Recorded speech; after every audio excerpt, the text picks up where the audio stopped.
Hi everyone, we're here today with Bart Ladru, who just got the top 8 out of 93 people at the Eindhoven Regional in the Netherlands. Congratulations, Bart. Would you like to introduce your deck? Definitely. Let's jump right into it. Okay, so I played Mathmech, which is a deck I've been playing for a while now, and I think it's quite a strong deck, but I feel like the bestial cards that came out really were super rough for the deck to deal with, and because Tearlaments was the best deck, everyone was playing them, and it really hindered the ability of this deck to do well. But now with the most recent ban list, that deck is out of the format, and as it's looking now at least, most decks aren't playing a lot of bestials. At most, branded are playing a few. So in that sense, I think the meta game has shifted in a way that it's more beneficial for Mathmech to do well. And yeah, so that's why I picked it up this time, and I was quite happy with how it went. So let's get right into the profile. Okay, let's go. Okay, so first of all, I played 3 circular, of course, the best card of the deck, and also, which I think is mandatory, 3 silent mining and 3 small worlds to get to it. This is your 1-card starter that does everything, and you always want to see it. So I think it just makes sense to maximize it, maximize the chance of seeing it. When you see it and together, especially with cards like Diameter, it allows you to play through so many things, and it makes you much more resilient to hand traps, and it just really gets your deck going. So I think some people might not play small rolls, but I think it's just mandatory to play these 9, and also definitely Diameter is really good. Allows you to play through hand traps or just make your access code OTK more resilient as well. So really, really good. Okay, and then for the other Mathmechs, 2 Sigma, which you don't really want to see, but you need to send it off circular. So yeah, 2 is just fine. I think everyone plays 2. 2 Subtraction and 2 Addition. Just decent extenders, but 3 would get a bit cloggy, and you want to fit a lot of non-engine. So, and you'd rather play Exceed over more of these. So I think 2 is perfect. Okay, and then we play 3 Parallel Exceed, which is just a good extender, and it can get you started as well if you open weird.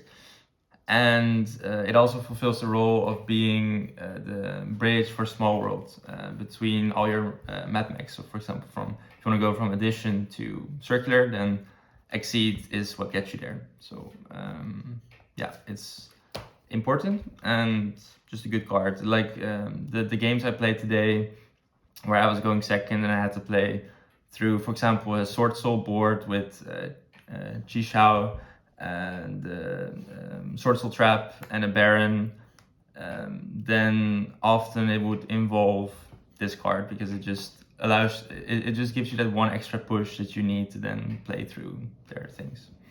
So yeah, Exceed's a very good card. Then for the Mathmech spells and traps, that you need to play, the trap is of course very, very strong. That's where you always aim for. That's what you always aim for in your first turn. And this helps you with just pushing when you're going second. And I don't think you need more traps. I do play Pot of Desires, which I think is just a very good card. So some people might decide to play 2 of the traps to make sure that you have one even after Pot of Desires. And I feel like it's not worth it. It can be a bit bricky, and going second you don't want to see it. So I'd rather just play 1. And then if you can play without using Pot of Desires first, then you just do that, and then get the trap out of your deck, and then use Desires. And so then it's already fine. You're not worried about banishing it anymore.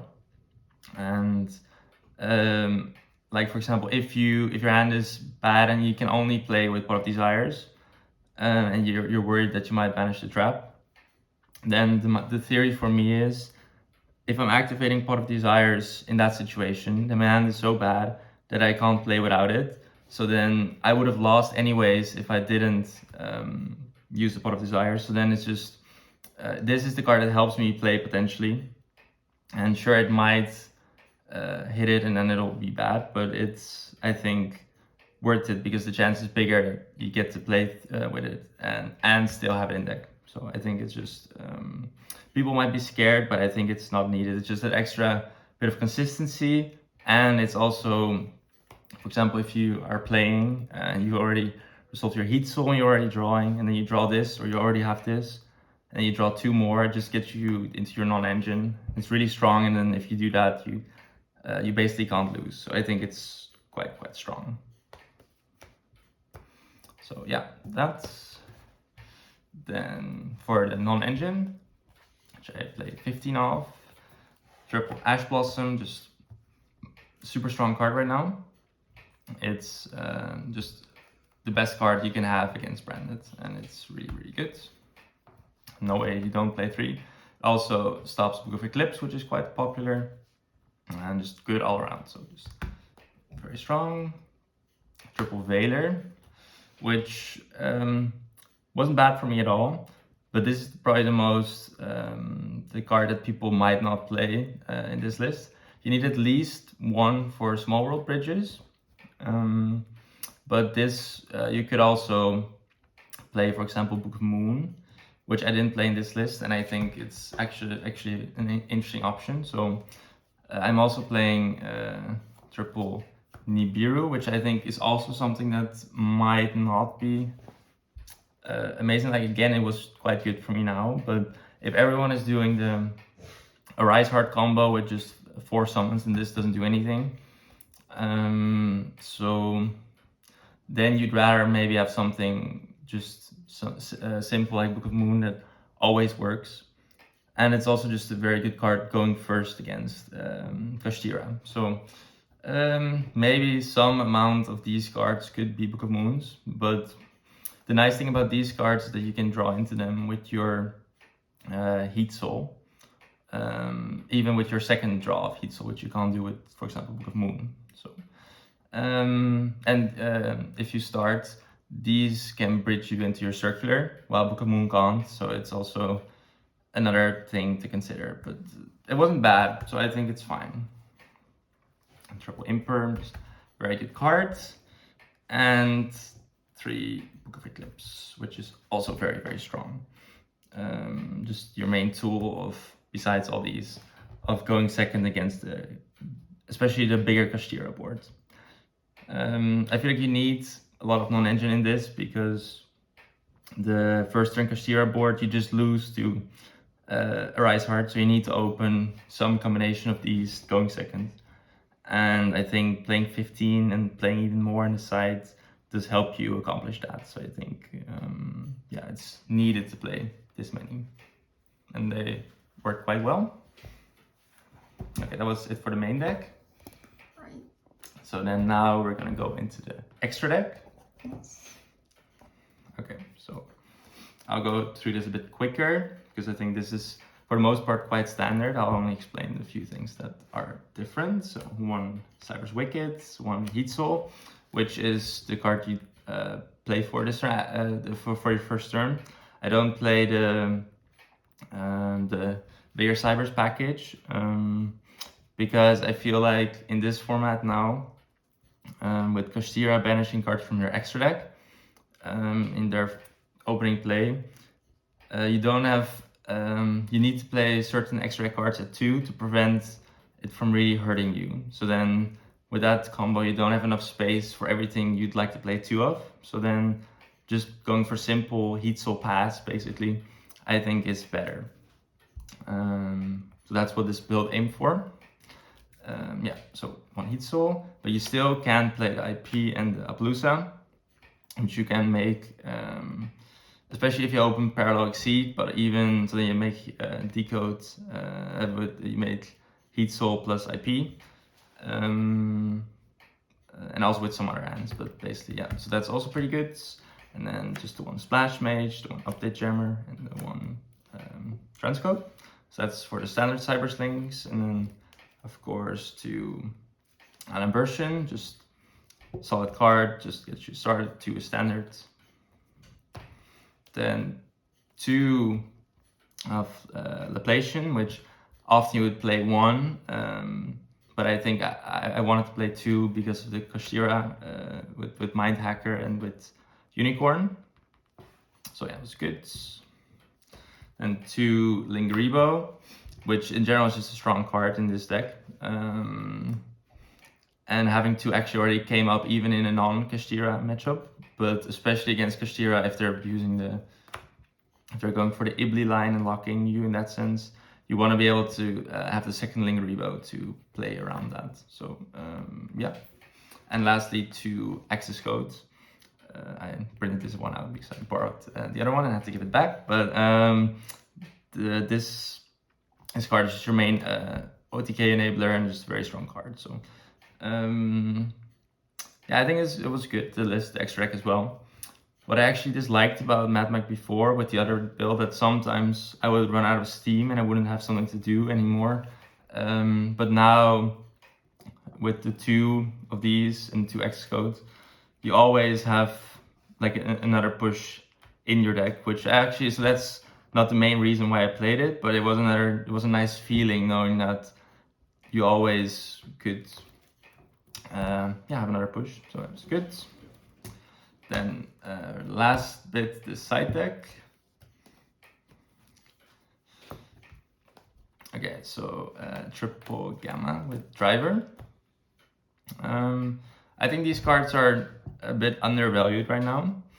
I feel like against branded, you just want to, it's better to see like an Ash or an Imperm than to see board breakers, especially if they're going for the gimmick puppet lock. So then you'd rather have like a gamma on Aliber, and that's actually really strong. Also against Kashtira, this isn't a bad card at all, I think. This card does lose a bit to triple trust, whatever it's called. But I think it's worth it to play. I think it's very strong, personally. So yeah. Also against, it's also something you can side in. One of the hand traps you can side in against Labyrinth. It's not great against Labyrinth, but it's like I play so many hand traps you can't side them all out, and this is something you can side in to at least hit the Sky Prison card. That yeah. So I think it's pretty alright. Okay. Then I played 1 Tenko Sekka, which is probably a bit different, which you don't see in this deck normally. But the theory was that you can both bridge to it with Small World, and you can search it with your Allen version. And of course, going second, it's just a strong card against, for example, Labyrinth. But even going first, you can just side this in and then search it with either Small World or Allen version. And then they don't really have a way to deal with it at all. Especially if you don't summon, if you just have this or have at least 2 monsters, not 3, then they can't sphere mode you, and 1700, and it's pretty difficult to get over. And yeah, that was pretty funny. And it actually is, I think, a pretty good card. So interesting, I think. Then we have other back row hate, so 2 Cosmic, Feather Duster, and triple evenly. So quite a lot of back row hate, which I feel like is needed. So 7, because you just play a lot of hand traps, which will all be dead against more of the back row based deck. So I think having more to side out, to put in and side out is good. I'm not quite sure on the ratios of these. What I'd like, having some amount of cosmics against the runic deck is good, I think. But even these lightning storms cosmics, I'm not quite sure of how I'd like to have it look exactly. But it was alright. It was good. Then we have 1 Cult by the Grave for just going first. just good cards. Not that great going second now, so I don't want to main it. It's okay against Branded going second, but it's just, yeah, I don't think it's worth the spot in the main right now. And lastly, triple D barrier, which is just super strong against Branded and also not bad against Kashira. So I think it's just very, very good cards. And you can also search it with your Allen version if you open quite a lot of engine, and you can search this, and it's also really, especially against Branded that just can win you the game. So yeah, that's it. Excellent. Thank you, Bart. Congratulations again. Any shout outs? Thank you. Definitely, yeah. I'd like to give a shout out to the friends of my, the friends from my locals.